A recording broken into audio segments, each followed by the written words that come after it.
Welcome to another edition of the Hoop Scoop. I'm Jarret Johnson, and I'm here talking about Jahmi'us Ramsey getting drafted in the second round. Ramsey, of course, who started Texas Tech for a season. He was the Red Raiders' second one and done in the program's history, following in the footsteps of Zhaire Smith, who was drafted 16th overall in the 2018 NBA draft by the Phoenix Suns, but of course ended up with Philly. Is part of the 76ers organization. So he was the first one and done.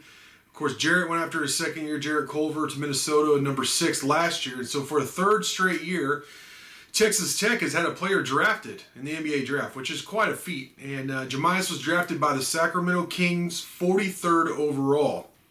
So he did slide to the second round, as a lot of people predicted. But he was drafted. I think my reaction is, that seems about right. His draft spot. Of course, I'm a Mav fan for life. Grew up in the Metroplex and went to Mav games. Covered the Dallas Mavericks. I have season credentials here behind me. When I was with the 4-Star Telegram, and I would have loved to see Jahmi'us play in Dallas. Of course, that wasn't meant to be. But he was drafted. I think the big thing is, being in the second round, he doesn't get guaranteed money, but Jahmi'us is a talented guy. He's a very skilled player. He's athletic. He has a tremendous opportunity to make the roster there at Sacramento. And once you make a roster, if you can just get some time and make an impact, then who knows? And be have an opportunity to get a second contract. So, bottom line is, Jahmi'us Ramsey's hoop dreams came true Wednesday night by being drafted. And so congratulations to Jahmi'us, and congratulations to, a lot of people that have made that come true. Look at Chris Beard, of course, Texas Tech. I mean, congratulations to him and the program for having this much success. It's really amazing what has transpired in the program. And then, you look at Ramsey's had a lot of coaches. Of course, his family has supported him.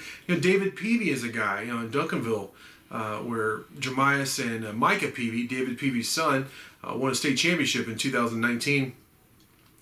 Teamed up to win that championship, which is, pretty special from all accounts.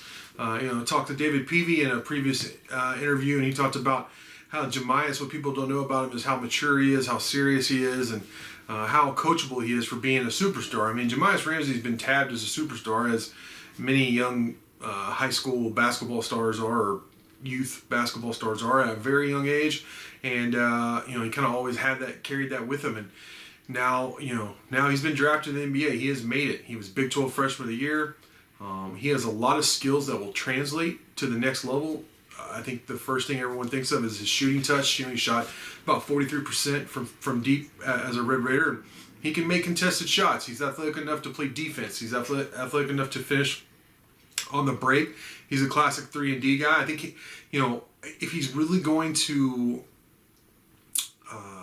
have staying power at the next level, he needs to improve his ball handling skills, because they're going to ask him to be a ball handler. And the way that NBA is now, you need 2 or 3 guys to be primary ball handlers, not just one, floor general point guard. That's just not the way the NBA is right now. So I think Jahmi'us could do it. I think he needs to become more consistent, which, I think that comes with experience, a little more age. But I think he could, in my personal opinion, I definitely think what's the ironic part is, while Jarret Culver had a rough first season, mostly because of poor shooting, and Zhaire, he's had a lot of injuries and illnesses, so it's a little different. But the ironic part for me is both those guys went way earlier on potential than Jahmi'us, but I think Jahmi'us, because of his scoring ability, might actually have the most productive NBA career of the 3. So we'll have to see. He has to make a roster first. Those 2 guys have in the past, so we'll just have to see. But the fact that we're even talking about this is a big win for the Red Raider program. It'll be interesting to see who could possibly be the 4th consecutive guy drafted. So we'll see what happens this upcoming season, which tips off, in less than a week. And then maybe, in several months in the future, who hears their name called and has their hoop dreams realized in the 2021 NBA draft. So with that, I want to thank you for watching, and until next time.